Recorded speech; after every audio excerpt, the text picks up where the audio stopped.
రాజుల మొదటి గ్రంథం 19వ అధ్యాయం.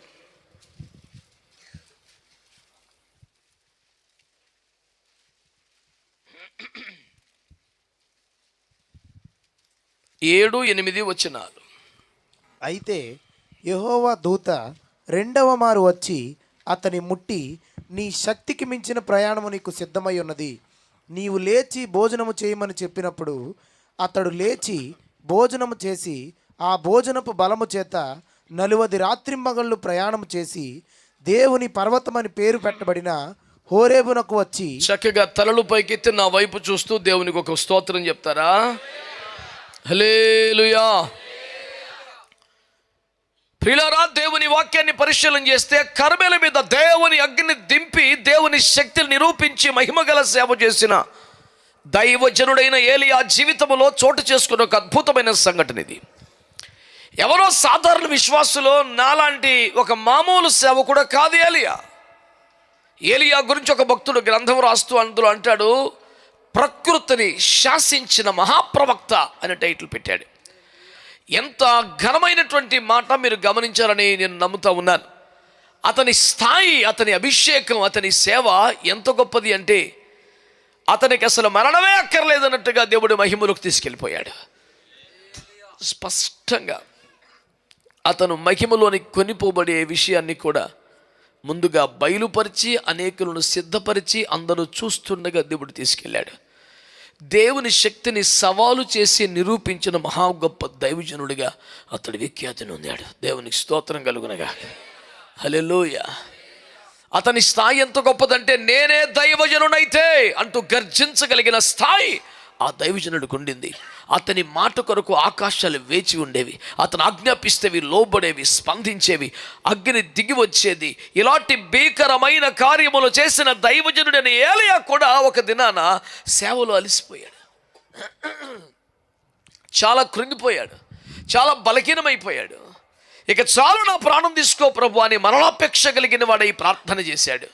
దేవుని బిడ్డలారా, అంత గొప్ప దైవజనుడే, అంత గొప్ప ప్రార్థనాపరుడే, ఆకాశమును తెరిచి అగ్నిని వర్షాన్ని రప్పించి దేవుని శక్తిని ప్రపంచం నిరూపించి యెహోవా ఏ దేవుడిని జనులు కేకల వేసేలా చేసిన దైవజనుడే, నీళ్ళల్లో నానిపోయిన కట్టెల మీద కూడా అగ్ని రప్పించి మండించి బూడిదగా మార్చగలిగినటువంటి దైవజనుడని ఏలియాయే సేవలో తనకు కలిగినటువంటి పోరాటాలను బట్టి ఇంకా చాలు, నా ప్రాణం పోతే బాగుండును అని కోరుకున్నాడంటే ఎంత వ్యతిరేకత చూడాలి. దేవుడు మాట్లాడకపోతేనో, దేవుడు దర్శించకపోతేనో, దేవుడు ప్రార్థనలు ఆలకించకపోతేనో, దేవుడు కార్యాలు చేయకపోతేనో ఎవరికైనా నిరాశ వచ్చిందంటే అది వేరే. ఇక్కడ పరిస్థితి కాదు. అతడు ప్రార్థన చేస్తే ఆకాశాలు తెరవబడుతున్నాయి, మూయబడుతున్నాయి, అగ్ని వస్తుంది, వర్షం వస్తుంది, ఆగుతుంది, ఏమైనా జరుగుతుంది. కానీ తనకు సేవలో సహకారం మాత్రం లభించట్లేదు. ప్రాణం విసుగుపోయి చచ్చిపోవాలి అనుకున్న ఈ సందర్భం ఎలాంటి తెలిసినా, అతని ప్రార్థనకు జవాబుగా దేవుడు ఆకాశాలు తెరిచాడు, అగ్నిని పంపించాడు. దేవుడు ఈయనను నిరూపించబడ్డాడు. ప్రజలంతా స్వచ్ఛందంగా వీధుల్లోకి వచ్చి యెహోవా దేవుడిని కేకలు వేశారు. 450 బలిపీఠాలకు అపోజిట్ నిలబడితే మిగతా ఎన్ని తేలిపోయాయి. ఇతని దేవుడి నిజమైన దేవుడు నిరూపించబడింది. ఇంత బేభత్సం జరిగిన తర్వాత మరలా వర్షం కోసం ప్రార్థన చేశాడు. 3.5 సంవత్సరాలుగా వర్షాలు ఆపి, ప్రభువా మేఘాలు మూసివేయంటే మూసివేసావు, మరలా పంపించండి, మళ్ళీ వర్షం వచ్చింది. ఇలాగ అగ్ని అంటే అగ్ని, వర్షం అంటే వర్షం, ఏది కావాలంటే ఆ అద్భుతాలు జరుగుతున్న తర్వాత కూడా అతడు ఒంటరిగా మిగిలిపోయాడు. ఆనాటి ప్రభుత్వం, ఆ దేశపు రాణి యెజబెలు అతన్ని చంపడానికి సర్వసైన్యాన్ని పట్టుకొని తిరుగుతూ ఉంది. ఒకలాంటి చిరాకు వచ్చింది, నిరాశ వచ్చింది. ఇంత చేసినా, ఇంత కష్టపడ్డా అందరూ యెహోవా దేవుని బిడ్డలు అంటారు, ప్రార్థన అంటారు, 7,000 మంది ఈ ఊర్లోనే ఉన్నారంటారు, ఎవరు మాట్లాడరే, ఎవరు కలిసి యుద్ధం చేయరే, ఎవరు సహకరించరే. ఇక నా బ్రతుకిప్పుడు ఒంటరి పోరాటమేనా? దేవుడి కార్యాలు చేస్తున్నాడు తప్పి నాకు సహకారం ఉండదా? నా బ్రతుకు ఇంతే అని ఒక నిరాశ వచ్చేసింది. దేవుని పక్షాన్ని నిలబడి ఎలాంటి ఎవరైనా సవాలు చేయగలదు. ఇతను ఒక్కడే ఒక బలిపీఠం, అవతల 450 బలిపీఠాలు, 450:1 అంటే ఏమన్నా మామూలు కాంపిటీషన్ అది? అప్పుడు కూడా ఎక్కడ తగ్గలేదు ఆయన. ఆహాబు రథము సిద్ధపరచుకు వెళ్ళిపోతా ఉంటే మేలు జాతి గుర్రాల కన్నా వేగంగా పరిగెత్తి నడుము కట్టుకుని ముందుకెళ్ళి నిలబడ్డాడు. ఎక్కడ తగ్గలేదు ఆయన. భయం అనేది రక్తంలో లేదు. కానీ ఇంత సేవ జరుగుతుంటే, దేవుడిని అద్భుతాలు చేస్తుంటే, ఇంత అభిషేకం వస్తుంటే, ఇంతగా దేవుని మహిమ తేటతెల్ల కనబడితే కూడా దేవుని బిడ్డలైన వారే, దేవుని కొరకు రోషం కలిగి బయలుకు మొక్కుకొని ఉన్న వాళ్ళే ఎందుకని సపోర్ట్ చేయరు? ఎందుకు అసలు కలవరు? ఎందుకు సహకరించరు? ఇక చచ్చిపోయిన దగ్గర నేను ఒంటరిగా చావాల్సిందేనా? దేవుడు వింటున్నాడు నా ప్రార్థనలో. వీళ్ళెందుకు మాట్లాడరు, వీళ్ళెందుకు లోపడరు, వీళ్ళెందుకు సహకరించరు? చిరాకు వచ్చేసింది. చాలా దుఃఖపడి, నేనే దైవజనుడైతే అగ్ని ఆకాశంలో వచ్చునుగా కానీ గర్జించిన సింహం ఒక రేగి చెట్టు కింద ఎవడన్నా పడుకుంటాడా? పడుకోటకు అనుకో ఉంటే రాళ్ళు ఉంటాయి, ముళ్ళు ఉంటాయి. ఇక్కడ ఏం కంఫర్ట్ ఉంటుంది? ఆ మినిమం కంఫర్ట్ కూడా చూడకుండా పడుకొని, ఇంక నాకు వద్దు ఈ జీవితం, నా ప్రాణం తీసుకో, ఇంక చాలు, నేను మా పితరుల కంటే, మోషే కంటే ఇలాంటి పెద్ద పెద్ద దైవజనులు గొప్ప అన్నా, నాకేమక్కర్లే, నా ప్రాణం తీసుకో, నాకు వద్దేగా అని ప్రార్థన చేశాడు. నేను అంటున్నాను, అంత గొప్ప దైవజనుడికే, పరిశుద్ధుడికే, అద్భుతాలు చేసే శక్తి ఉన్నవాడికే సహకారం లేకపోతే నిరాశ కలిగింది, బాధ కలిగింది. ఇంకా చాలు, ఈ ఒంటరి పోరాటంకి నేను చేయలేను, నా ప్రాణం తీసుకో ప్రభువా అనే దుఃఖం కలిగింది. ఒక సాధారణ సేవకులంగా, ఒక సాధారణ క్రైస్తవులంగా, కుటుంబంలో కానీ సంఘంలో కానీ ఎలాంటి సహకారము లభించకపోతే నిరాశ రావడం సహజం. చాలా అనిపిస్తుంది, వద్దనిపిస్తుంది, ఇక వేస్ట్ అనిపిస్తుంది. పరిస్థితులు బట్టి డౌన్ అవుతాం, లో అయిపోతాం, ఒకసారి ఇంకా సాగలేననిపిస్తుంది యాత్ర, ఇక నా వల్ల కాదనిపిస్తుంది ఎవరికైనా. ఇది ఎవరికైనా సహజమా కాదా చెప్పండి మీరు? సహజం. పోరాటం. ప్రార్థనలు చేస్తుంటే దేవుడి కార్యాలు చేస్తున్నారు, అద్భుతాలు జరుగుతున్నాయి. కానీ సంఘంలో, సహవాసులు, ఇంట్లో అసలు సహకారం లేకపోతే ఒంటరి పోరుగా అనిపిస్తుంటే విసుగ్గా అనిపించింది కదా. ఏ పాయింట్ని బట్టో, ఏ దశలోనో, ఏ ఏరియాలోనో, ఏదో ఒక మూలన ఎవరికైనా ఒకలాంటి దుఃఖము, బాధ, నిరాశ కలిగి దేవుని మీద విశ్వాసం తగ్గకపోయినా, దేవుని మీద ప్రేమ తగ్గకపోయినా, పరిస్థితులను బట్టి ఒంటరిగా మిగిలిపోతున్న బాధ కలిగితే నిరాశ వచ్చేస్తుంది. చాలా బాబీ జీవితం అనిపిస్తుంది. మనకైనా అలాంటి పరిస్థితులు ఏ కారణం బట్టైనా రావచ్చు. మనిషి అన్నాక, జీవితం అన్నాక శ్రమలు, శోధనలు, ఆటుపోట్లు, సహాయ నిరాకరణ ఇలాంటివన్నీ వస్తుంటే నిరాశలోకి వెళ్ళటం, బాధపడటం, కొంచెం లో అవ్వటం, డౌన్ అవ్వటం విశ్వాసులకు కాదు సేవకులకు కూడా జరుగుతూ ఉంటుంది. That's quite natural. మరి ఇవి సహజమైతే సహజమైన పరిష్కారం కూడా ఒకటి ఉండాలిగా. మానవ జీవితానికి ఇలాంటి ఉత్తాన పతనాలు సహజమైతే, ఇలాంటి లో సిచ్యుయేషన్స్, డౌన్ సిచ్యుయేషన్స్ పతనం అయితే, ప్రయాణములో మెట్టలు పల్లములు ఉండును అన్నది నిజమైతే, జీవితంలో సహజమైన ఈ పరిస్థితులకు సహజమైన పరిష్కారం ఉండాలిగా. ఒక దైవజనుడు అంటాడు, సృష్టిలో గాయం ఉన్నది, స్వస్థత ఉన్నది అంటాడు.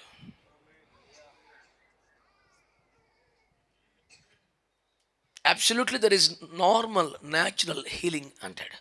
అనమాట. అలా నాకు దెబ్బ తగిలిందండి, రక్తం వచ్చేదని హాస్పిటల్కి వెళ్ళినా, ఇప్పుడు ఏం చేయమంటావు? అయితే చాలా సహజం కదా. ఎంతకీ రక్తం ఆగట్లేదంటే నీకు చాలా పెద్ద సమస్య ఉంది, దాన్ని చాలా సివియర్గా, సీరియస్గా ట్రీట్ చేయాలా. ఇది చెప్తున్నాను, అత్యంత సహజంగా గాయమున్న చోటే స్వస్థత కూడా ఉంటుంది కదా. మరి ఎంత పరిశుద్ధులకైనా, ఎంత ప్రార్థనా పరుడికైనా, ఎంత బలమైన అభిషక్తులకైనా, గొప్పగా వాడబడుతున్న వాడికైనా జీవితంలో లోయ పరిస్థితులు సహజమైతే, బలహీన పట్టడం సహజమైతే, అప్పుడప్పుడు కొంచెం బాధ కలగడం సహజమైతే, ఇక నా వల్ల కాదు, ముందుకు సాగలేవు అనే పరిస్థితులు సహజమైతే, మరి సహజమైన బలం ఏది? మళ్ళీ ఎందుకండి మాకేం అక్కర్లేదు అని చెప్పంటే అంటాడు, నీకు శక్తికి మించిన ప్రయాణం ఉంది, ఇంక శక్తి వద్దు, ప్రయాణం వద్దు, మాకేం అక్కర్లా. నాకు చిరాకు వచ్చేసింది. లేదు నాన్న తిను, అక్కడ రాసిన మాట, ఆ ఒక్క రొట్టె తినంటండి 40 పగళ్ళు 40 రాత్రులు నాన్ స్టాప్గా నడిచి హోరేబు శిఖరం మీద నిలబడ్డాడంట. స్తోత్రం చెప్పొచ్చుగా మంచిగా. హల్లెలూయా. శక్తిహీనులకు బలాభివృద్ధి కలుగజేసే దేవునికి చేతులెత్తి స్తోత్రం చెప్పండి. తన పరిశుద్ధిని విడువని దేవునికి స్తోత్రం చెప్పండి. ప్రార్థించు వారి చేయి విడువని దేవునికి స్తోత్రం చెప్పండి. నువ్వు విడిచిపెట్టబడ్డని అనిపించవచ్చు, ఒంటరినైపోయిన అనిపించవచ్చు, నా వల్ల కాదనిపించవచ్చు, ఇక నేను సాగలేని అనిపించవచ్చు, కానీ నిన్ను విడువని దేవుడునున్నాడు. నీ కొరకు నీ ఉన్న పడివన చోటికి దిగి వస్తాడు. అది రేగి చెట్టు కింద అయినా, అది గుహలోకైనా వస్తాడు. నీ చేయి పట్టుకుంటాడు, తన సొంత చేతులతో నీకు మేత పెడతాడు, తిండి పెడతాడు, రొట్టెనిస్తున్నాడు. ఆ రొట్టె బలం ఎలా ఉంటుంది తెలుసా? 40 days and nights నాన్ స్టాప్గా రోడ్డు మీద నడుపుతాం. గొప్పంటే కొండ ఎక్కడం ఎంత కష్టం సార్? సమతలకు భూమి మీద నడవడమే కష్టం అండి. ఒక శిఖరం ఎక్కడ ఎప్పుడు ఎక్కావు కొండ, కైలాసగిరి మెట్లు ఎక్కి చూడు సరే, ఎక్కుతో తెలుతుందండి. నేను మా ఇంటి మెట్లు ఎక్కడం కూడా మానేశాను. అసలు ఎక్కితే తెలుసు నాకు కష్టం ఎట్లా ఉంటుందో. విశాఖపట్నం వచ్చిన కోతలు ఎట్లుంటుంది చూద్దాం, దాని గొడవ అని బస్సు ఉన్న ఆటో అన్నీ ఉన్న ఎక్కే దిగా మెట్లు చూద్దాం ఎట్లుంటుందని. మన చిన్నప్పుడు ఏ కొండ ఎక్కిన వాళ్ళం కాదుగా, మనకు తెలియదు ఈ మెట్లు ఎక్కుతారు గొడవలో. ఇంకొకడు ఉన్నాళ్ళే మన పిల్లగాడు బెన్నిగాడు, ఆడైతే నాన్ స్టాప్గా పరిగెత్తి ఎక్కడ ఆగలేదు, నడక్కోలేదు, ఇక పరిగెడతామే ఎక్కుతుంది దిగుతుంది కూడా. నేను నడకే, అది కూడా 2-3 హాల్ట్లు తీసుకొని వెల్ అరేంజ్డ్ స్టెప్స్ ఉంటేనే సీనట్టుంటే మామూలు కొండ ఎక్కేస్తామంటే సాధారణ మనుషులకు ఉండిన బలం పనిచేయదు, అందరికి ఉన్న శక్తి సరిపోదు. దేవుని మాట ఏంటి తెలుసా? శక్తికి మించిన ప్రయాణం అనండి. ఆమేన్. కర్మేలు కొండ మీద దేవుని శక్తిని నిరూపించిన గొప్ప దైవజనుడికే శక్తికి మించిన ప్రయాణం ఉంటే మనకెల్లు ఉండాలా? మనం సాధించిన విజయాలెన్ని, సాధించినటువంటి కార్యాలెన్ని, దేవునికి మహిమ తీసుకొచ్చింది ఎంత, ఎంతమందిని బలపరిచాం, ఎంతమందిని స్థిరపరిచాం, ఏం చేయగలిగాం మనం? మహా అయితే మనకున్న కష్టాల్లో, పోరాటంలో కూడా ఇంకా ప్రభువుని విడిచిపెట్టకుండా నిలబడ్డాం అంతే. సాధించిన గొప్ప విజయాలు ఏంటంటే మన తోటి వారి అందరూ బలహీన పడి లోకంలో కలిసిపోతే దేవుని కృపను బట్టి మనం ఇంకా ప్రభువుని కాళ్ళు పట్టుకొని వేలాడుతూ ఉన్నాం, ఇంకా పడిపోకుండా. అదే గొప్ప సాక్ష్యం. ఒక దేశాన్ని దేవుని కొరకు నిరూపించామా? సాధించామా? ఏం చేసాం? If I be a man of God అంటూ గర్జించగలిగామా? అగ్ని రప్పించగలిగామా? చేసిందే ఉంది కనుక మనం ఎంతోడు దాన్ని కలిసిపోతే. నేను మళ్ళీ చెప్తున్నాను, అంత పెద్దోళ్ళు అలిసిపోతే కూడా ప్రభు అన్నాడు, నాన్న టెన్షన్ పడుకో, నీకు ఒక్క రొట్టిస్తాను, అది కానీ తిన్నావంటే ఏమవుద్దంట? ఆ భోజన బలము చేతను నడిచేస్తాం అంతే. గత సంవత్సరం వాగ్దాన గీతంలో పెట్టిన మాట అదే. ఆ భోజన బలమే కొండలెక్కించేసింది. దేవుని స్తోత్రం కలుగునగా. ఎక్కలేని ఎత్తైన కొండలని దావీదు ప్రార్థన చేస్తున్నాడు, ఎన్నో ఉన్నత శిఖరాలు. మార్కు సువార్తలో మాట్లాడుతూ ఆయన తన శిష్యులను కొండ మీదకి రమ్మని ఆజ్ఞాపించగా వారు వచ్చిరి. అదే పాయింట్ని ఇంకో సువార్తలో ఏమన్నాడు? ఆయన వారిని వెంట పెట్టుకొని కొండ మీద తీసుకెళ్ళాడు. బయలుదేరి కొండ మీదకి రండి అంటే అలాగే బరబన్నారు, కానీ ఎక్కలేకపోతే కుదురుతలేదు. రాకపోతే మీ కర్మ సావండి అని వదిలేం లేదు. ఆయన రమ్మని ఆజ్ఞాపించిన దేవుడే రాలేకపోతున్న వారి కోసం దిగి వచ్చి వారిని చేయి పట్టుకుని కొండ మీదకి తీసుకెళ్ళాడని వాక్యం చెప్తుంది. ఉన్నత అనుభవాలకి ఎక్కిరమ్మని పిలుపునిచ్చేవాడు మాత్రమే కాదు, చేయి పట్టుకొని ఎక్కించే ఒక గొప్ప దేవుడిని కొన్నాడు. ఎలాగ కొండలు ఎక్కాలి, ఎలాగ ఎత్తైన అనుభవానికి రావాలి. సీనాయి అంటే ఉపవాస ప్రార్థన అనుభవం. స్తోత్రం చెప్పండి గట్టిగా, హల్లెలూయా. గిలాదు అంటే ఆరాధన అనుభవం. స్తోత్రం చెప్పండి, హల్లెలూయా. కర్మేలు అంటే దేవుని రుజువు చేసే అనుభవం. దేవునికి స్తోత్రం కలుగును గాక. హోరేబు అంటే సేవ, పిలుపు, ప్రత్యక్షత గల అనుభవం. మోరియా అంటే సమర్పణ అనుభవం. ఒలీవలు అంటే ప్రార్థన అనుభవం. ఇక సియోన్ అంటే పరలోకంలోనే శ్రేష్టమైన స్థలం. బైబిల్లో ఎన్నో ఉన్నతమైన శిఖర అనుభవాలు లేవా? ఏమి ఎక్కావు, ఏమి సాధించావు? వామ్మో ఇదే నా వల్ల గట్లేదు, అయ్యన్ని ఎక్కడ చేయగలనుకుంటున్నావా? వీటన్నిటినీ ఎక్కుటకు, అధిరోహించుటకు, సాధించుటకు నీకు ఒక అలౌకికమైన, దైవికమైన, పారమార్థికమైన బలం కావాలి. మానవ శక్తి, మానవ సామర్థ్యం, ఈ జ్ఞానముతో కూడినటువంటి వ్యవహార జ్ఞానం చాలదు. అలాంటి ఒక శక్తికి మించిన ప్రయాణానికి కావలసిన బలమునిచ్చే ఒక ఏర్పాటే ప్రభు శరీరం, ప్రభు రక్తం అని మీకు జ్ఞాపకం చేస్తున్నా. ఒక్క నిమిషం ఆగకుండా యేసయ్యకి స్తోత్రాలు చెప్తూ చప్పట్లు కొట్టండి. ఆగొద్దు. స్తుతించు. శక్తికి మించిన ప్రయాణం చేసే బలం, ఎక్కలేని ఎత్తైన కొండలెక్కించే బలం, దేవుని కొరకు ఉన్నత శిఖరాకులెక్కే బలం, ఇంకా ఉన్నతంగా సాగిపోయే కృప, నూతన బలం, ఆ భోజనపు బలమే శక్తికి మించిన ప్రయాణానికి కావలసిన బలం. దేవునికి స్తోత్రం కలుగునుగా. హల్లెలూయా. నా వైపు చూస్తే ఒక మాటకు మీరు ఆన్సర్ చెప్పండి. ఆదిమ సంఘం అనండి. కష్టాలు పోరాటాలు ఎదుర్కొనిందా? సాఫీగా సాగి ఉంటుందా? అందరూ ఆన్సర్ చేశారా? ఆది అపోస్తుల కాలములో మొట్టమొదటి సంఘం ఏమైనా శ్రమలు పడిందా, కష్టాలు పడిందా, బాధలు పడిందా, సాఫీగా సాగిందా? ఎటువంటి బాగా నోరు తెరిచి జవాబు చెప్పండి. దేవునికి స్తోత్రం చెప్పండి మంచిగా. మరి ఆ శ్రమలను బట్టి, కష్టాలను బట్టి, బాధలను బట్టి ఆదిమ సంఘం కృంగిపోయిందా, ఆగిపోయిందా, బాగా సాగిందా? మరి వాళ్ళకు వచ్చిన కష్టాలు దశంభాగం వచ్చినాయి. మనకి దారుణం సార్. గుళ్ళోకి వెళ్ళి ప్రార్థన చేసుకుంటే లాక్కొచ్చి కడుపుల మీద పెట్టి రంపలతో కోసారు. సజీవంగా ఉండగా, బ్రతుకుండగా మైనానికి బిగించి కర్రలు గట్టి కాల్చి తగలబెట్టారు. వీధి దీపాలకు బదులు క్రైస్తవులని మైనానికి బిగించి వీధి దీపాలు ఎత్తులో గట్టి నిప్పు పెడితే వాళ్ళు బ్రతికుండగా రాత్రంతా కాలుతూ ఉంటే ఆ వెలుతురులో నాట్యకత్తెలతో, ఉంపుడు గత్తెలతో నాట్యమన్న కిరాతక నియంతలు భూమి మీద ఉండేవారు. స్టేడియం మధ్యలో పెట్టి ఆకళ్ళు కలిగిన సింహాన్ని వదిలిపెడితే వాళ్ళ మీదకి ఎగబడి చీల్చుకుంటుంటే ఆహాహకరాలు చచ్చిపోతుంటే 6 కొడితే 4 కొడితే చప్పట్లు కొట్టినట్టు స్టేడియంలో ప్రజలు కేరింతలు కొట్టి చప్పట్లు కొట్టేవారు. ఆదిమ క్రైస్తవ సంఘానికి వచ్చిన హింసలు ఎవరికి ఎవరికి ఎవరికి రాలేదేమో అనిపిస్తుంది. అయితే అంత భయంకరమైన హింసల వల్ల ఆదిమ సంఘం నాశనం అయిపోయిందా, సమాధి అయిపోయిందా, కనుమరుగైపోయిందా, చల్లచెదరైపోయిందా, పెరిగిపోయిందా? ఎట్ట సాధ్యం అండి ఇది? ఆ రకంగా సాగొడుతుంటే, అన్ని బాధలు పెడతా ఉంటే ఎట్లా సాధ్యమైంది?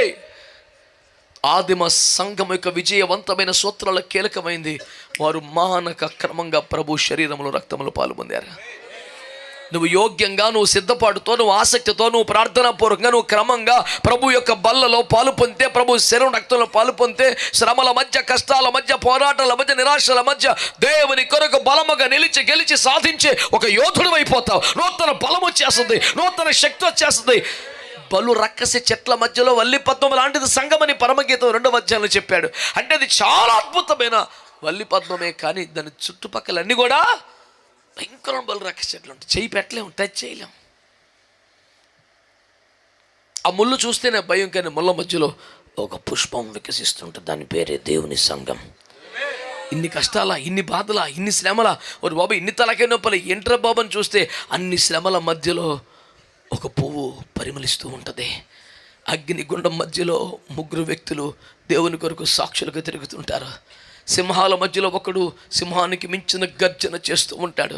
చెరసాల మధ్యలో ఒకడు ఖైదీలందరినీ విడిపించేస్తూ ఉంటాడు. అనాగరికల ద్వీపంలో పడిన ఒకడు దేవునికి స్తోత్రం ఆ ద్వీపవాసులను దేవుని కొరకు సంపాదిస్తూ ఉంటాడు. పరిస్థితులన్నీ ఇలా మారిపోతున్నాయి. ఈ దెబ్బకి చచ్చిపోతాడు అనుకున్నామే, ఈ దెబ్బ క్రైస్తవ్యం నాశనం అయిపోద్ది అనుకున్నామే, ఈ దెబ్బతో ఇంకా సేవకులు గొడవ లేకుండా పోద్ది అనుకున్నామే. కానీ ఉల్టా సంఘం పెరిగిపోయిందేమిటి, సేవకులు ఎక్కువైపోయారేంటి, రాజ్యం విస్తరించిపోయిందేమిటి అని శత్రువుకు అంతు చిక్కని ఒక భయంకరమైన సవాలుగా దేవుని సంఘము నిలబడాలంటే ఒకే ఒక ఛాన్స్ ఉంది.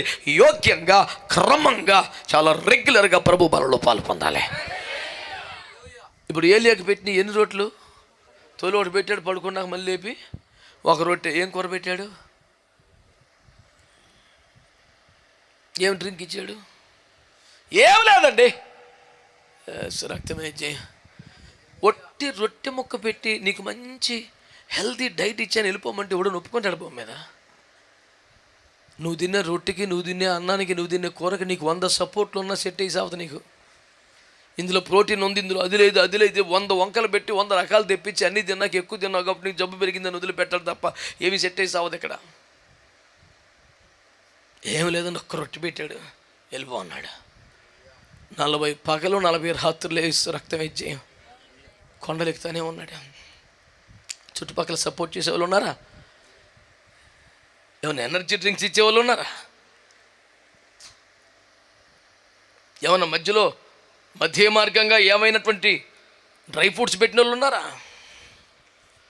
ఎందుకు ఇన్ని మాట్లాడినానంటే, నీకు ఒక్కడు సపోర్ట్ చేసేవాళ్ళు లేకపోయినా, నీకు ఒక్కడు సహకరించేవాళ్ళు లేకపోయినా, నీకు తోడుగా నిలబడి ఒక్కడ కనపడకపోయినా, నువ్వు మధ్యలో రాలిపోయే ఆగిపోయే సేన ఉండదు. శిఖరం ఎక్కి తీరుతావు, దేవుణ్ణి మహింపరుస్తావు, దేవుణ్ణి కలుసుకుంటావు. నిన్నెవడు ఆపలేడంటే దేవునికి స్తోత్రం. చేతులైతే దేవునికి స్తోత్రం చెప్పండి గట్టిగా. హల్లెలూయా. నాకు ఆసక్తి ఉంది కానీ, ఆశ ఉంది కానీ, బలం సరిపోవట్లేదండి, శక్తి సరిపోవట్లేదండి, చాలా పరిస్థితులు వ్యతిరేకంగా ఉన్నాయండి. అన్ని వ్యతిరేకతల మధ్య ఒక్క రొట్టె దొరికితే చాలు, ఒక్క ముక్క దొరికితే చాలు, ఆ బలము చేత శిఖరములు ఎక్కేస్తావు, కొండలు ఎక్కేస్తావు, దేవుని కొరకు మహిమకరంగా జీవిస్తావు. ఫ్రెండ్స్ అంతా సపోర్ట్ చేయలేరు, ఫ్యామిలీ అంతా సపోర్ట్ చేయలేదు, నువ్వు తిన్న ఆ హెల్తీ డైట్ ఏది అంత పనికిరాదు. దేవుని చేతి రొట్టె ఒక్కటి చాలు నూతన బలానికి ఇవ్వడానికి, ఎత్తైన శిఖరాలు ఎక్కించడానికి. యోగ్యముగా పాలు పొందే కృపకై వేడుకుంటూ చేతులెత్తి దేవునికి స్తోత్రాలు చెప్పండి. క్రమంగా పాలు పొందే కృపకు చేతులెత్తి స్తోత్రం చెప్పండి. శిఖరము లెక్కించే అభిషేకం కొరకు చేతులెత్తి స్తోత్రం చెప్పండి. హల్లెలూయా. ఆ శిఖరం మీదకి ఎక్కాకంట, శిఖరం మీదకి ఎక్కిన తర్వాత అంట ఏమొచ్చిందంట, పెద్ద పెనుగాలి. నేను ఆయన ఇంకా అవ్వలేదా నా పేనానికి, పెనుగాలి వచ్చిందట. అది అయిపోగానే భూకంపం వచ్చిందట. తను నించున్న కొండ మీద ఒక చోటు నిలబడితే ఆ మహాభూకంపానికి పక్కన ఉన్న రాళ్ళు బండలు బద్దలు ఎగురుతున్నాయి అంట. ఎట్టుంటుంది నుంచున్నోడికి, ఉన్నది ఒక్కడో 40 పగలు రాత్రులు నడిచి నడిచి నడిచి కొండకి పై నుంచుంటే నుంచోగానే భూకంపం వచ్చిందండి. కొండ అదిరిపోతుంది, శిలలు చిన్న భిన్నం ఎగురుతున్నాయి. ఎట్లా ఉంటుందండి? పోనీ అదాగిందంటే ప్రళయ భీకరాలు పిడుగులు పడి మెరుపులు వస్తుంటే వెలుతురు తనకే తాకుతుంటే కాలిపోయాను అనుకున్నాడంట. పెనుగాలి వచ్చింది, సుడిగాలి వచ్చింది, భూకంపం వచ్చింది, పిడుగులు పడ్డాయి, మెరుపులు వచ్చినాయి, విద్యుదాఘాతం కలుగుతోంది. ఇన్నింటి మధ్యలో అయిపోయాను రా దేవుని చిత్తం, ఎక్కడేమో లోయలేసి చచ్చిపోతాం ఎందుకులని, ఇక్కడ సమ పెద్దకు తెచ్చి ఉంటాడు అనుకునే పరిస్థితి. కానీ అక్కడ ఎవరు వస్తుంది తెలుసా? ఇవన్నీ ఆగిపోయిన తర్వాత మిక్కిలి నిమ్మలమ్మగా మాట్లాడి యెహోవా స్వరము నా దగ్గరికి వచ్చిందని రాశారు. చేతులతో స్తోత్రం చెప్పు గట్టిగా, హల్లెలూయా. ఇక అవన్నీ ఆగిపోయిన తర్వాత ఎప్పుడుకో మరి అప్పుడు దాకా నేను ఆగలి కదా, ఆపుతుంది. ఒక్క రొట్టె ఆపుద్దు నిన్ను, ఆ భోజనం ఆపుద్దు నిన్ను, దేవుని చేత మేత ఆపుద్దు నిన్ను, నిలబెట్టుద్ది. మళ్ళీ దేవుణ్ణి కలుసుకుంటావు, దేవుణ్ణి ఎదుర్కొంటావు, దేవుణ్ణి ముఖాముఖిగా చూస్తావు, ఆయన మిక్కిలి నిమ్మలముగా మాట్లాడు స్వరమును వింటావు. నన్ను ఒకటి అడిగాడు, అడిగి అన్ని తెలత కేసాలు తప్ప ఇవి అని అంతా బాగుంది, కానీ దేవుడు అంత స్లోగా ఎందుకు మాట్లాడాడు అడిగేది. ₹1,00,00,000 డౌట్ అడిగేది. అవునండి, దేవుడు చాలా గంభీరంగా పవర్ఫుల్గా మాట్లాడతాడు కదా, దేవుడు అంత చిన్న ఎందుకు మాట్లాడాడు అంటే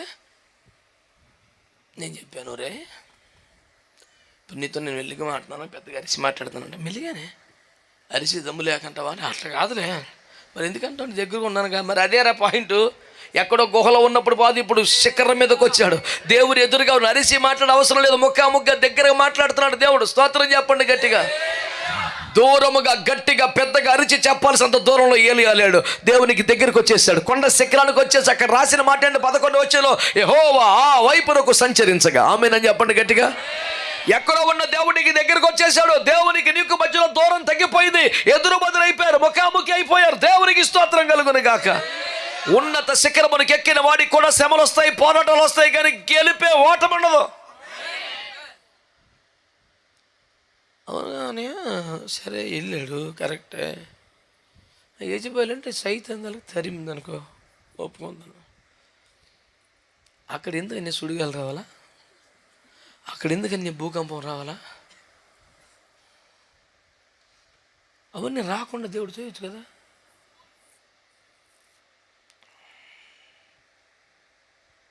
నేను చెప్పాను, ఏదో సావు తప్పి కన్నులు అట్టపోయి పైకి వెళ్ళి బతికిపోయాడు అనుకుంటావని నీలాంటోడు.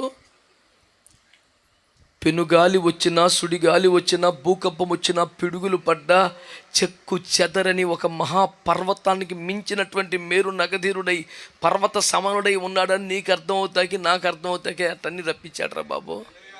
హల్లెలూయా. నువ్వు నిజముగా విద్యార్థులను ప్రేమించి వాడివైతే పరీక్ష ఎందుకు పెట్టావంటే ఏం చెప్పాలా? విద్యార్థులను ప్రేమిస్తున్నాను కనుక వారిని పై తరగతికి ప్రమోట్ చేయాలి కనుకనే ఆ చిన్న పరీక్ష పెట్టామంతే. హల్లెలూయా. శ్రమ ఉన్నతి కొరకే, పరీక్ష పై స్థాయి కోసమే. నమ్మిన వారు ఆమేనని చెప్పండి. ఎందుకు నాకు ఇలా కాదురా బాబు, నీకు ప్రమోషన్ రాబోతుంది, ఒక చిన్న టెస్ట్ పెట్టాడు. స్తోత్రం చెప్పండి గట్టిగా. చక్కగా సాఫీగా సాగిపోతాను, అక్రమం చేయలేదండి, అన్యాయం చేయలేదండి, అవినీతికి పాల్పడలేదు, నాకు డిపార్ట్మెంట్ టెస్ట్ అనేది పెడుతున్నానండి. ఓ రమ్మాయికి నేను ఏడిపిస్తాం కాదు, నేను పదోన్నతి చేయడానికి చిన్న టెస్ట్ పెడతారు ఏదో ఫార్మాలిటీగా. నెక్స్ట్ రేపు పొద్దున్న ఉత్తర్వులు చేతికి వస్తే పొజిషన్ మారిపోద్ది, సీటు మారిపోద్ది, స్పేస్ స్కేల్ మారిపోద్ది, అన్నీ మారిపోతే దేవుని స్తోత్రం. నువ్వు అనవసరం కంగారు పడకుండా చిన్న టెస్ట్ రాసే అయిపోతుంది. ఆమేన్. ఎందుకు ఆ శిఖరం మీద పోరాటం అంటే నువ్వు ఎంత స్థిరుడువో, ఎంత బలవంతుడువో, పెనుగాలి, సుడిగాలి, భూకంపాలు కూడా ఏమీ చెయ్యలేనంత సుస్థిరుడు అని ప్రపంచానికి చాటి చెప్పడానికి దేవుడు ఒక శ్రమను అనుమతిస్తున్నాడు. దేవుడు నీ పక్షంగా ఉన్నాడు. నువ్వు సమస్య లేదు, నువ్వు జారిపోవటానికి అవకాశం లేదు. 40 పగలు 40 రాత్రులు నడిచాడు కనుక కొండ మీదకి వెళ్ళిన తర్వాత సుడిగాలికి ఎగిరి లోయలో పడ్డాడు అనే మాట లేదు. 40 రోజులు నాన్ స్టాప్గా నడిస్తే కూడా సుడిగాలి తట్టుకునే బలం ఉంది, భూకంపానికి నిలబడే బలం ఉంది, అగ్నిలాగా వచ్చేస్తున్న మెరుపులను తట్టుకునే కెపాసిటీ ఇంకా ఉంది. ఆమేన్. బలం ఉందా? డౌట్ ఉందా? అంటలా. కాబట్టి ఏం చేద్దాం? క్రమంగా, యోగ్యంగా ప్రభు బలలో పాల్పొందాం. గొప్ప శక్తి ప్రభు ఇస్తాడు. విశ్వాస జీవితంలో కానీ, సేవా జీవితంలో కానీ పోరాటాలు సహజం. నాకే ఎందుకు ఇంత ఎక్కువగా అనిపిస్తాయి. చాలాసార్లు వ్యతిరేకతలు వస్తాయి, ఇబ్బందులు వస్తాయి. మరి ఎవడు బలుస్తాడు? బలపరుస్తాడు అత్తమానం వచ్చి. పర్లేదు బ్రదర్, ధైర్యం తెచ్చుకుని బ్రదర్, మరి శ్రమలు సహజమే కదండి. పైగా మన ఈ ఉపదేశంలో ఉంటే ఇంకెక్కువ వచ్చేస్తుంటాయి బాధలు. ఈ సన్నాయి నొక్కలు ఎవడు నొక్కల అవసరం లేదు కూడా. మనం క్రమంగా ప్రభు శరీరంలో పాలు పొందుతూ ఉంటే ఎక్కలేని బలం వచ్చేస్తుంది అంతే. స్తోత్రం చెప్పండి. పోనీ మనలో మనం మాట్లాడుకుందాం. రొట్టె తింటున్నాం, ద్రాక్ష తింటున్నాం, శారీరక బలం కోసమా? ఇంత రొట్టె, ఇంత ద్రాక్షరసం శారీరక బలం ఇస్తుందండి. మరి ఎందుకు తీసుకుంటున్నాం? మరి ఆత్మ కోసమే కదా. ఆత్మకు బలపడద్దనే కదా, అది నిత్యజీవం ఇస్తానే కదా, పునరుద్ధాన బలం ఇస్తానే కదా. అంటే తీసుకుంటావా, నమ్మవా?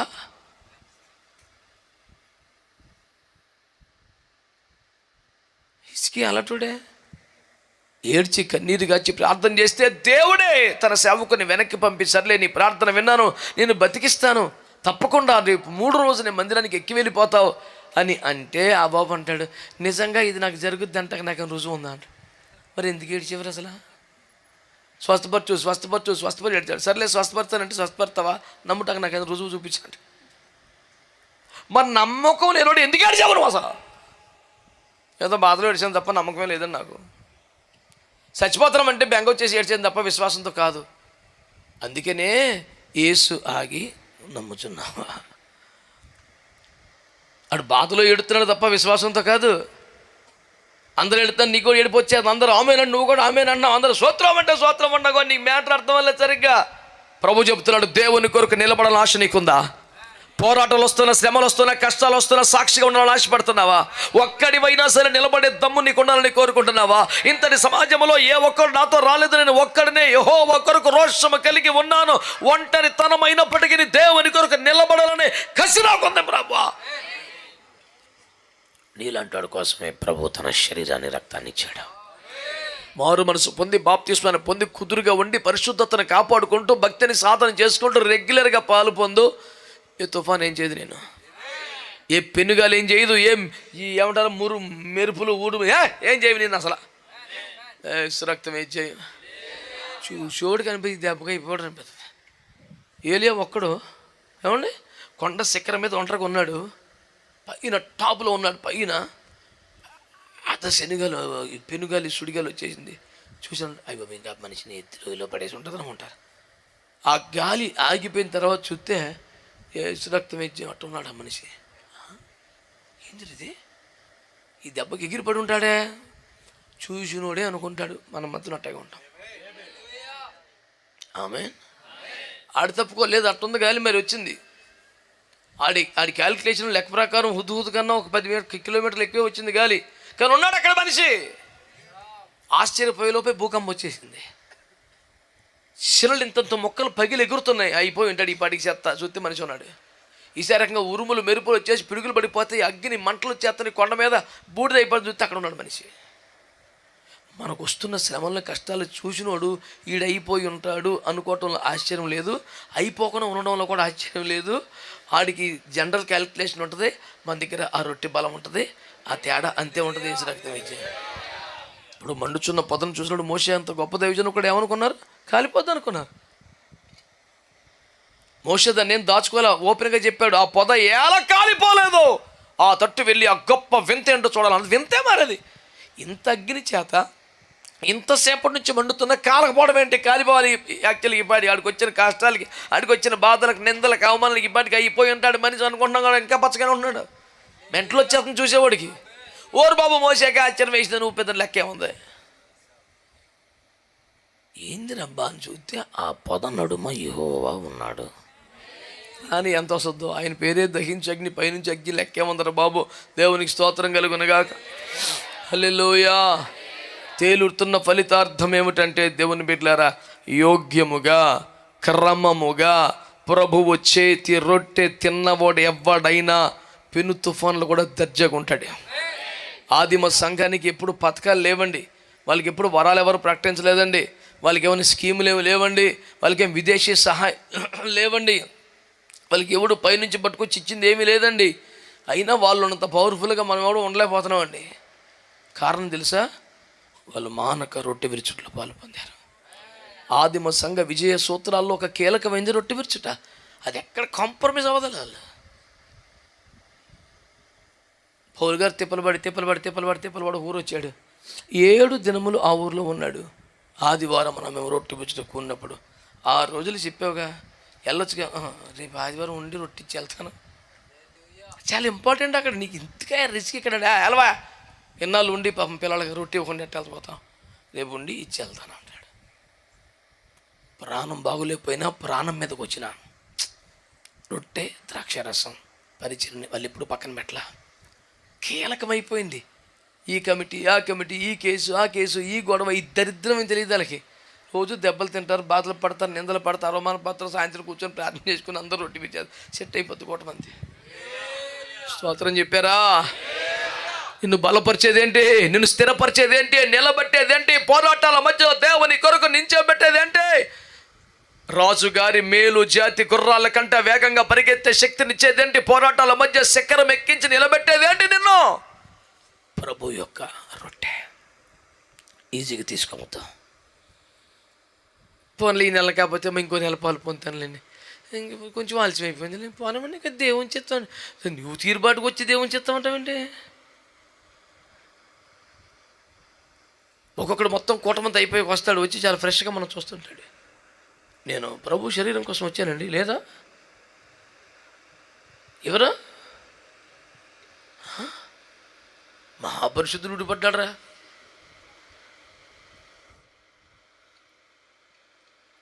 ఇలాంటి కొన్ని డైలాగులు నాకైతే కరెక్ట్గా ఉంటుంది కూటం. అది పరిశుద్ధులకి, క్రమస్తులకి, అక్రమస్తులకు కాదు. వెళ్ళిపోయాను కలిగి కూర్చుంటారు. అది ఎదవేసలు నా దగ్గర వెళ్తాడు. ఏసు రక్తం చేయం. కష్టమో, శ్రమో, ఆటంకమో, అభ్యంతరం, ఆలస్యం ఎవరికైనా జరుగుద్ది. దాన్ని చెప్పుకునే పద్ధతి, సరి చేసుకునే విధానం, శుద్ధీకరణ ప్రార్థన, సిద్ధపాటు, ఏర్పాటు, వరుస వాయి ఉంది. నువ్వు ఇరుసుకు పడిపోతే ఏముండదు. కూటం ఏసు రక్తం ఏం చేయం. మాట్లాడరండి ఇప్పుడు. కొన్ని సైలెంట్గా ఉండిపోతున్నారు, కొన్ని బాగా లుయ్య అంటున్నారు. దేనికైనా కరెక్ట్గా ఉండాలి. పొంగితే బుర్లే తప్పడం లాంటి ఎవరం చేయకండి. కరెక్ట్గా బ్యాలెన్స్గా ఉండాలి. దేవునికి స్తోత్రం కలుగునుగా. ఆ రొట్టె బలము చేత, భోజన బలము చేత, దేవుని చేత, మేత చేత ఎక్కే కొండ. దేవునికి స్తోత్రం కలుగునుగా. హల్లెలూయా. మీరు అలా చెప్తారా కానండి, మాకు చాలా ప్రాబ్లమ్స్ అండి బాబా, ఎన్ని తెలిస్తే మీరు అలసిపోతారు. నా చాలా వచ్చినాయి ఇక్కడ కూడా. నీకు ఒక్కడికే కష్టం వచ్చినట్టు నువ్వు ఫీల్ అవుతావు. కానీ బైబిల్లో ఏమని తెలిసిన మత్తయి 5:5 వారు మీకు పూర్వమందున్న ప్రవక్తలను కూడా ఎలాగే హింసించరి, నువ్వే ఫస్ట్ వాడు ఏం కాదు, ఎక్కువ ఫీల్ అవ్వక మామూలు అని చెప్పాడు. ఒక్కరు మాట్లాడరు చూడు, ఇప్పుడు తగిలేస్తుంది కదా కరెక్ట్గానే. వారు మీకు పూర్వమందున్న ప్రవక్తలను కూడా ఇలాగే. సహజమండి, ఈ మార్గం అలాంటి మార్గం కదా. నా కుమారుడు యాకోబు, నేను నిన్ను కని ఉన్నాను, నిన్ను పార్కులో తిప్పేదను, బీచ్లో ఆడించేదను అన్నాడా? నిన్ను జలముల మధ్య నడిపించేదను, అగ్ని మధ్యలో తీసుకెళ్తానా. దేవుడు ఏం చెప్పాడు నాన్న? పర్లేదు, ఎంజాయ్ చేయమని చెప్పాడు నీకు. జలముల మధ్యలో తీసుకెళ్తాను కానీ అవి నిన్ను ముంచవు అన్న గ్యారంటీ. అగ్ని జ్వాలల మధ్యలో తీసుకెళ్తారు కానీ నువ్వు తగలడిపోవు, నేను చూసుకుంటాను. కానీ మనకది నచ్చదు. అసలు జలమును కనపడదు, అగ్ని కనపడదు, నువ్వే కనపడరు. మరి అసలు మజా ఏముందండి ఇంకా, అలా వెళ్ళిపోతుంటే సాఫీగా లైఫ్. కొంచెం మెరక రావాలి, పల్లం రావాలి, డ్రైవింగ్లో మజా ఉంటుంది. స్టీరింగ్ పట్టుకుంటే తిప్పుతూ రానోడితో ఎట్ట సత్యం మనం. అలా కర్ర అయిపోతాడు వాడు, ఎటు తిప్పడు వాడి వల్ల. ఎంత డేంజర్ అండి. వాడికి ఇచ్చేసి తీసుకెళ్ళి మనం ఘాటికి తోలించుకుంటామా? ఇంతే సంగతులు. చాలా అలర్ట్గా ఉండేవాడు, చురుగ్గా ఉండేవాడు, మెలకుగా ఉండేవాడు. ఏమండి, మొత్తం 2 చేతులు 2 కాళ్ళు మొత్తం అని పనిచేసేవాడు, కుదురుగా ఉన్నవాడు, కొద్దిగా గొప్ప టాలెంట్ ఉన్నవాడు, ఓవర్ కాన్ఫిడెన్స్ కాకుండా సెల్ఫ్ కాన్ఫిడెన్స్ మాత్రం ఉన్నవాడు ఉంటే ఉపకాయ పడతాయి. స్తోత్రం చెప్పండి. నేను మా కుర్రోళ్ళందరూ నుంచోబెట్టి ఒక రోజున ఫైతంలో, ఒరే డ్రైవింగ్కి ఎస్సీ బెటరా ఓసీ బెటరా అన్నాను. అందులో తులు అయ్య బాబాయ్ ఏంటన్యా కులాలు ఏంటి మనకి, అది తప్పు. అయ్య బాబోయ్ దేవుడి దగ్గర కులాలు పని చేయవు కదా, అయ్య బాబాయ్ అవుతాను. నేను ఆ మాట అన్నప్పుడు నాకు కొంచెం ఆలోచించాలి. డ్రైవింగ్ విషయంలో ఎస్సీ బెటరా ఓసీ బెటరా అన్నాను. అన్నాడు ఏదప్పుడు నేను కుల వ్యవస్థలో పడిపోయి పాపత్వం అయిపోయినట్టు వాడు ఈ పాపిని క్షమించి ప్రభు అని ప్రార్థన చేసినట్టు ఇచ్చాడు కలరాడు. దాని అర్థం ఏంటంటే ఓసీ అంటే ఓవర్ కాన్ఫిడెన్స్ వాడు, ఎస్సీ అంటే సెల్ఫ్ కాన్ఫిడెన్స్ వాడు. ఎవడు బెటరా? ఖచ్చితంగా సెల్ఫ్ కాన్ఫిడెన్స్. అసలు ఆ మాత్రం కాన్ఫిడెన్స్ లేనివాడు భయానికే 10 మందిని చంపేస్తాడు, ఆడు చచ్చిపోతాడు. ఓవర్ కాన్ఫిడెన్స్ ఉన్న వాళ్ళు దేశమే నాశనం అయిపోయాడు. ఆడంత డేంజరస్ ఫీల్ అవ్వలేడు. అది ఎవరు చెప్పారు తెలుసు, పర్లేదు. హలో ఇక్కడ చాలా చేసాం, ఏంటి యాక్సిడెంట్లు. మితిమీరి వద్దు నాన్న, కుదురుకుంటే మంచిది. ప్రభువుకు స్తోత్రం. ఈ ప్రయాణములో వ్యతిరేకతలు, ఆటంకములు, శోధనలు, సమస్యలు సహజం. రానాయి నీకు ముందున్న పరిశుద్ధులందరూ వాటిని ఎదుర్కొన్నారు, కృపతో వారిని జయించారు. ఆ వరుసలో నీవు ఉన్నావు, నీకు కూడా వస్తాయి మామూలే. వాళ్ళు ఎలా బలం పొందారు, నీకు అదే మార్గం, నీకు అదే రోటు. దేవుని చేతి రొట్టె వలన నూతన బలాన్ని పొందారు. ఎక్కలేని ఎత్తైన కొండలు ఎక్కేశారు. దేవుని ఎదుట ముఖాముఖి నిలబడ్డారు. మిక్కిలు నిమ్మలమ్మగా మాట్లాడి దేవుని స్వరాన్ని విన్నారు. ఇక చాలు జీవితం ముగిద్దాం అనుకునే వాళ్ళు తమ తదుపరి తరమునకు సరిపడ 2 అభిషేకపు నాయకత్వాన్ని తయారు చేసేదాకా నిలబడ్డారు. మరణాపేక్ష కలిగిన వారు చావే లేకుండా మహిమలోకి రథాల మీద వెళ్ళిపోయారు. క్రమంగా రొట్టె తీసుకునేవాడికి ఎంత బలం ఉంటుందో నీకు తెలియదు. నీకు సాగితే రావటం, లేకపోతే ఎగ్గొట్టేస్తాం, వచ్చి గబుకుని చేయి చాపేసి తీసేసుకుంటాం, ఏదో కలకెత్తుకుంటాక నెత్తికి పూసుకుంటాక ఏమనుకుంటున్నారు? అది ప్రభు శరీరం, ప్రభు రక్తం. అది అల్లటప్ప వ్యవహారం చేయబాక. దేవునికి స్తోత్రం కలుగునగా. అందరూ చెప్పారా మంచిగా?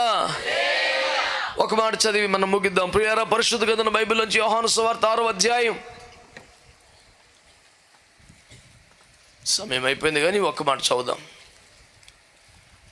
యోహాను సువార్త 6వ అధ్యాయం మొదట 51 చదవండి. పరలోకం నుండి దిగి వచ్చిన జీవాహారము నేనే. ఎవడైనను ఈ ఆహారం భుజించితే వాడెల్లప్పుడూ జీవించును.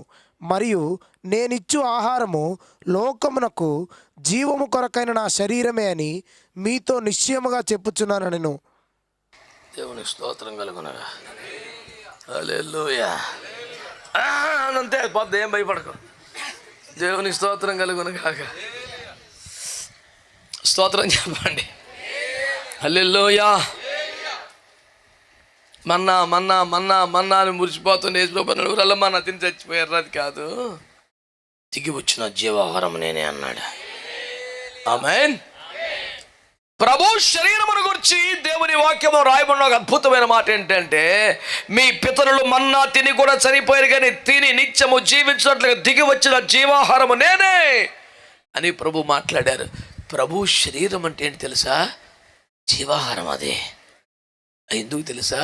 నిత్యము జీవించడానికి. బల్లారాధన వల్ల ఉపయోగాలు అడుగుతున్నావు కదా. నిత్యము జీవించే ఒక శక్తి. చెప్పండి, నిత్యము పరిస్థితులు ఒకలాగా ఉంటాయా? అయినా నిత్యము జీవిస్తాం అంతే. హల్లెలూయా. ఒక అద్భుతమైన మాట 1 యోహాను పత్రిక 2వ అధ్యాయం చెప్తాడు. ఈ భూమి పోతుందంట, ఈ సూర్యుడు కూడా పోతాడంట, ఆకాశం కూడా పోతుందంట, అన్నీ వెళ్ళిపోతాయంట, కానీ దేవుని చిత్తము చొప్పున జీవన్ నిరంతరం నిలబడతాడు. ఇప్పుడు మీ తాతగారు మంచోడే ఉన్నాడు. ఇప్పుడు రోజుల్లో చాలా పవర్ఫుల్ అండి. ఏడి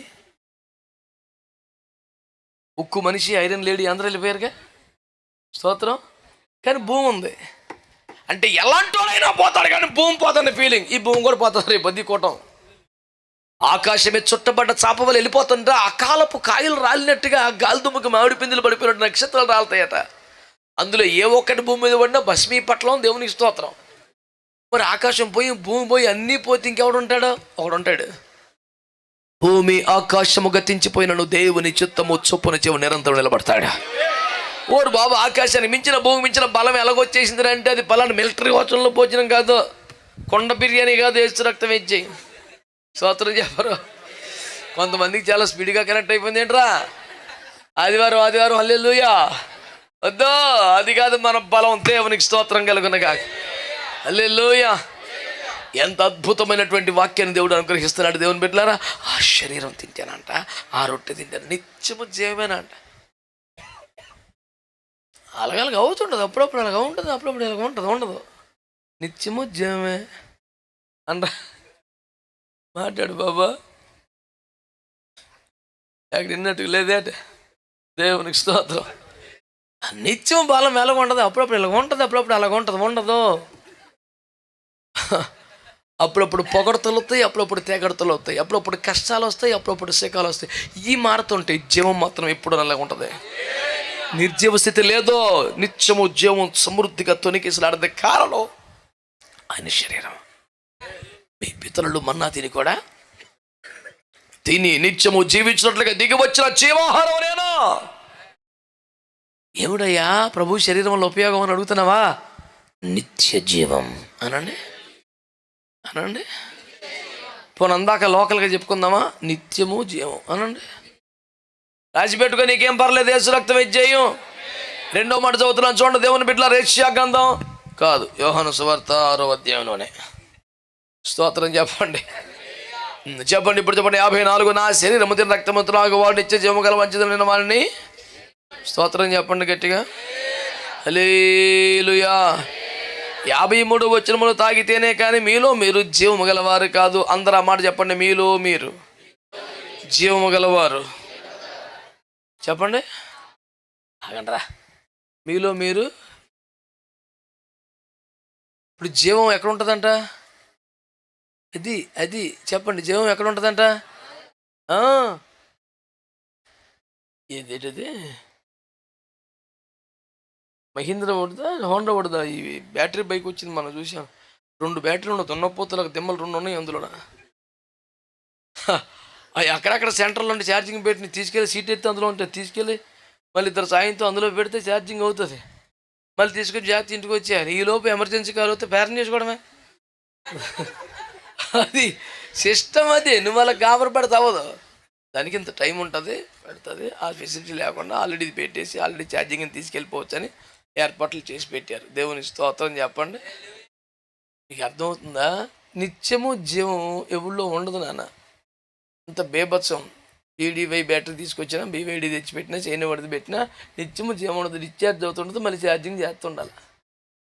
నీ దాసిష్టం కాదు నిత్యము. హల్లెలూయా. ఎప్పుడు ఛార్జింగ్ టెస్ట్ చేసినా ఈ చివరికి వచ్చేస్తుంటుంది. యేసు రక్తం ఇచ్చేయం. ఎర్ర బల్బు వెలిగే సీన్ లేదు మనది. ఎప్పుడు గ్రీన్ యేసు రక్తం ఇచ్చేయం. ఏట్రా తేడాని అడుగుతావా? ఈ శరీరము తిన రక్తం దాంతే మీలో మీరు జీవం గలవా. మీలో మీరు లైఫ్ ఇది లోపలే ఒక జీవం ఉంటుందంట. అందులో కొన్నారు. వీడికేమో రిజర్వేషన్ లేవు, వీడికేమో సపోర్ట్ లేదు, వీడికేమో రిపోర్ట్ లేదు, వీడికి కేసులు ఉన్నాయి, వీడికి రోగాలు ఉన్నాయి, వీడికి తెప్పలు ఉన్నాయి, వీడికి వ్యతిరేకత ఉంది. ఇంకా డల్ అయిపోతాడు, ఛార్జింగ్ తగ్గిపోతుంది అంటే తగ్గుతలే ఛార్జింగ్. అది దేవునికి స్తోత్రం. హల్లెలూయా. ఎందుకురా అని టెస్ట్ చేస్తే ఆడు క్రమక్రమంగా బలలో పాలు పొందుతాడంట. నా శరీరము తిని రక్తము తాగితే మీలో మీరు జీవం గలవారిగా మారిపోతాడంటాడు. లోపలే ఒక పవర్ స్టేషన్ ఉంటుంది, ఎప్పటికప్పటికి తగ్గదేక. దేవునికి స్తోత్రం కలుగునుగా. హల్లెలూయా. అలా చాలా ఇబ్బందులుగా ఉంటుందండి. చాలా వ్యతిరేకతలన్నా, చాలా పోరాటాలన్నా అసలు ఏం చేయాలి అర్థమవుతుంది. ఏం చేయొద్దు, బలంలో పాలు పొందొచ్చు రెగ్యులర్గా. నీకు సరిపడ బలం వచ్చేస్తుంది, ఈజీగా తీసుకోకు. నువ్వు రాత్రి వెళ్తుంది నీకు దేవుని శక్తి అంట. దేవునికి స్తోత్రం చెప్పండి గట్టిగా. హల్లెలూయా. హల్లెలూయా. ఇందులో పాల్పొంది నిత్య జీవం అని చెప్పాను. రెండోది నీ లోపలే జీవం కలిగి ఉంటామని చెప్పాను. దేవునికి స్తోత్రం చెప్పండి. హల్లెలూయా. ఏమండి 56వ వచనం, నా శరీరము తిని రక్తము త్రాగు నా యందు నేను వాని యందును నిలిచియుందుము. ఏంటంట? యోగ్యంగా క్రమంగా ప్రభు శరీరం రక్తంలో పాలు పొందితే మనం ప్రభువులో ఉంటామంట. ప్రభు మనలో అనరా మీరు? నాలో నీవు నీలో నేను కలిసి ఉండాలయ్యా, మనం కలిసి. సూపర్గా పాడితే ఉంటావా? ఉండవు నాయనా. కరెక్ట్గా యోగ్యంగా బలలో పాలు పొందితే సాధ్యమవుతుంది. ఇంకా సచ్చు పుచ్చే ఉండదు. ఇంకా దేవునికి స్తోత్రం. యోగ్యముగా నెక్కవరుసగా నువ్వు బలలో పాలు పొందు. కరెక్ట్గా ఉండి నీలో దేవుడు, దేవుల్లో నువ్వు. దానివల్ల ఏటు ఉపకారం అని అడుగుతావా? యోహాను 15 చదువుకో 7వ వచనంలో, నా యందు మీరును మీ యందు నమ్మ నిలిచి ఉంటే మీకు ఏది ఇష్టమని ఇచ్చేస్తున్నాడు. ఇంక లిమిట్ ఏమి లేదు. నీకు ఏది ఇష్టం అడుగు. కాయగా వచ్చి పడిపోతే యేసు రక్తం ఏం చేయం? ఎప్పుడు ఒకటి అడిగాడు, అనయ్య నిజంగా బల్లో పాల్పొంది ఏది అడిగితే ఇచ్చేస్తుంది అనయ్య? వాక్యం అలాగే ఉంది కదా.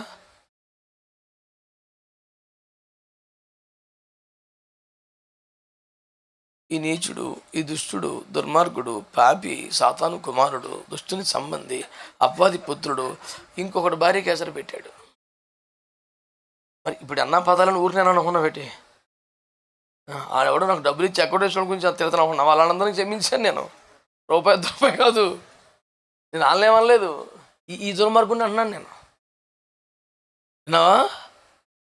దేవుడు ఏడు తీస్తాడనయా, దేవుడు ఏదడి తీస్తాడనయా, దేవుడు ఏదడి తీస్తాడనయా అంటే ఆల్రెడీ టార్గెట్ ఎవరికి పెట్టాడు? ఇంకొకరికి భార్య పెట్టాడు. నేనేమన్నానంటే తప్పకుండా ఇస్తాను నాన్న, ఆయనలో ఉండేవారికి కదా. నీలాంటి సాయితాని పుత్రుడు కాదురా. లూసిఫర్ సొంత కొడుకుడు నీకు ఇమ్మానుడని. అసలు నువ్వు పొరుగు అనేది ఏది? అసలు చీపురు పనులు కూడా ఆశించదంటే వాడు భార్యకి ఎసరు పెట్టిన సాతాను కుమారుడా.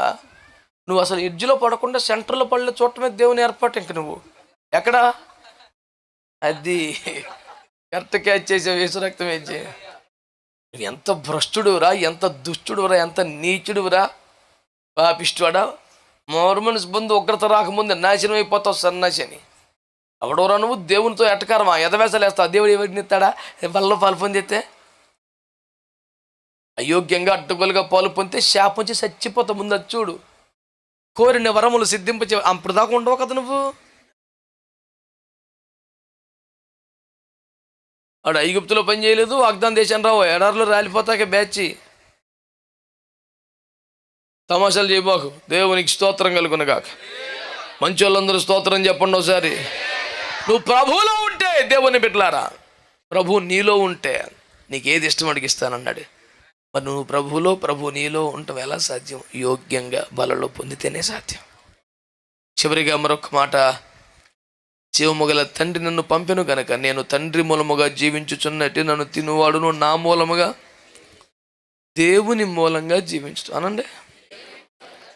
ధనం మూలం ఇదం జగత్. బాబా ధనం మూలంగానే జీవించగలం. డబ్బు లేకపోతే కష్టం సార్.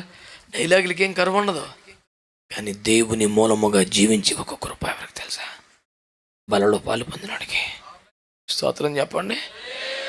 బలలో పాలు పొందితే ఎత్తైన శిఖరములకే శక్తి వస్తుంది. శక్తికి మించిన ప్రయాణానికి సరిపడా బలం వస్తుంది. ఉన్నత శిఖరముల మీద దేవుని నిలబడగలిగిన కృప పొందుతావు. ఆమేన్. నిత్య జీవాన్ని పొందుకుంటావు. మీలో మీరు జీవాన్ని కలిగి ఉంటారు. అంత్య దినమున లేపబడే పునరుద్ధాన శక్తి నీకు వస్తుంది. అంతేనా? దేవునిలో నీవు, నీలో దేవుడు కలిసి ఉంటారు. అంతేనా? దేవుని మూలంగా జీవిస్తావు. ఇన్ని ఆశీర్వాదాలు ఎవరికి వస్తాయి? యోగ్యంగా, క్రమంగా. ఎట్టి పరిస్థితుల్లో ఒక్కసారి కూడా మిస్ అవ్వకండి. నువ్వు బలహీన పడ్డప్పుడు, నువ్వు కోల్పోయినప్పుడు, నువ్వు మానేసినప్పుడే, బలం తగ్గిపోయినప్పుడే ప్రభు రాకూడదు. నీ బతికి ఎలా ఉంటుంది? రెప్పపాట్లు ఎగిరిపోయే బలం ఎట్లా వస్తుంది? బలవంతులు దైవికంగా కొనిపోబడతారు. అంటే రాకల్లో ఎగిరిపోగలిగిన బలం మంచి ఆహారం తీసుకుంటూ వస్తుందా? ఏం తెలియదు. క్రమంగా బలలో పాలు పొందితేనే. ప్రాణం పోవాలి కానీ బలను మిస్ అవ్వకూడదు. ప్రార్థన పరకుండండి. ఎల్లప్పుడూ దేవుని భయం కలిగి ఉండండి, శుద్ధీకరించుకోండి, క్రమంగా పాలు పొందండి, శక్తి పొందండి. దేవుడు మనల్ని దీవించును గాక. ప్రార్థన.